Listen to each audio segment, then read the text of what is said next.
ಎಲ್ಲರಿಗೂ ನಮಸ್ಕಾರ. ನಾನು ನಿಮ್ಮ ಹನುಮಂತ್ ಲಮಾಣಿ. ನಿನ್ನೆ ನಾನು ಬಿಗ್ ಬಾಸ್ ಸೀಸನ್ 11 ಸೀಸನ್ ಗೆದ್ದಿನ್ರಿ. ಗೆದ್ದಿನೆಲ್ಲ ಎಲ್ಲ ಕರ್ನಾಟಕ ಜನತೆ ನನಗೆ ವೋಟ್ ಮಾಡಿ ಗೆಲ್ಸಿದಕ್ಕೆ ನಿಮಗೆ ತುಂಬ ಹೃದಯ ಧನ್ಯವಾದಗಳು ರೀ.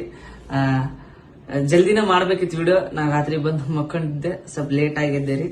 ಹಂಗಾಗಿ ಸ್ವಲ್ಪ ಲೇಟ್ ಆಗೈತಿ. ದಯವಿಟ್ಟು ಯಾರು ಬೇಜಾರು ತಿಳ್ಕೊಬೇಡ್ರಿ. ನಿಮ್ಮ ಪ್ರೀತಿ ಆಶೀರ್ವಾದ ಸದಾ ಹಂಗ ನನ್ನ ಮ್ಯಾಗಿರ್ಲಿರಿ.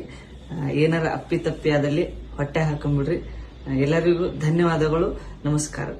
ಈ ರೀತಿಯಾಗಿ ಬಿಗ್ ಬಾಸ್ ಸೀಸನ್ 11 ವಿನ್ನರ್ ಆದಂತಹ ಹನುಮಂತ್ ಅವರು ಕರ್ನಾಟಕದ ಜನತೆಗೆ ಕ್ಷಮೆಯನ್ನ ಕೇಳಿದ್ದಾರೆ. ಯಾಕೆ ಅಂತ ನಿಮ್ಗೆಲ್ಲ ಗೊತ್ತಿದೆ.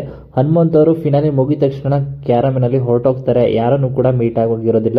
ಇನ್ನು ಹನುಮಂತ್ ಅವರಿಗೆ ವೋಟ್ ಹಾಕಿರುವಂತಹ ವೀಕ್ಷಕರಾಗಿರ್ಬೋದು ಮತ್ತು ಅಭಿಮಾನಿಗಳಾಗಿರ್ಬೋದು ಎಲ್ಲರೂ ಕೂಡ ಹನುಮಂತ್ ಅವರ ಅಪೋಸ್ ಆಗೇನೆ ಮಾತಾಡ್ತಿದ್ರು. ಆ ಕಾರಣಕ್ಕೆ ಹನುಮಂತ್ ಅವರು ಲೈವ್ ಬಂದು ಈ ರೀತಿಯಾಗಿ ಕ್ಷಮೆಯನ್ನ ಕೇಳಿದ್ದಾರೆ ಅಂತಾನೆ ಹೇಳ್ಬೋದು. ಹಾಗೇನೆ ಈ ವಿಡಿಯೋ ಇಷ್ಟ ಆಯ್ತು ಅಂದ್ರೆ ಲೈಕ್ ಮಾಡಿ. ಹನುಮಂತ್ ಅವರು ಈ ರೀತಿ ಕ್ಷಮೆ ಕೇಳಿರೋದ್ರ ಬಗ್ಗೆ ನಿಮ್ಮ ಅನಿಸಿಕೆಯನ್ನ ಕಮೆಂಟ್ ಮೂಲಕ ಕಮೆಂಟ್ ಮಾಡಿ ತಿಳಿಸಿ.